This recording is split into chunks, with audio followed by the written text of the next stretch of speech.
কুষ্টিয়ার ভেড়ামারায় দরিদ্র জেলেদের মাঝে গরুর বাছুর বিতরণ।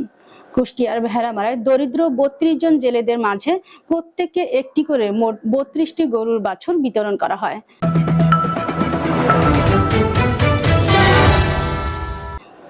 ২০২৪-২৫ অর্থবছরে ইলিশ সম্পদ উন্নয়ন ও ব্যবস্থাপনা প্রকল্পের আওতায় ইলিশ প্রজন্ম মৌসুমের বিকল্প কর্মসংস্থানের লক্ষ্যে আজ বুধবার দুপুরে উপজেলা পরিষদ চত্বরে মৎস্য অফিসের সামনে উপকার ভোগীদের হাতে এসব গরু তুলে দেন অনুষ্ঠানের প্রধান অতিথি ভেড়ামারা উপজেলা নির্বাহী অফিসার মোহাম্মদ রফিকুল ইসলাম।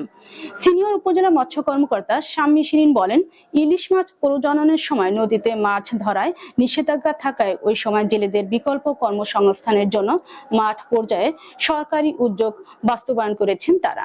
উপজেলা মৎস্য কর্মকর্তা শাম্মী শিরিন এর সভাপতিত্বে উক্ত অনুষ্ঠানে বক্তব্য রাখেন ভেড়ামারা উপজেলা সহকারী কমিশনার আনোয়ার হোসেন, উপজেলা কৃষি কর্মকর্তা মাহমুদা সুলতানা, উপজেলা প্রাণী সম্পদ কর্মকর্তা কানিজ ফারজানা এবং ভেড়ামারা থানার এসআই জাফর সহ আরো অনেকে।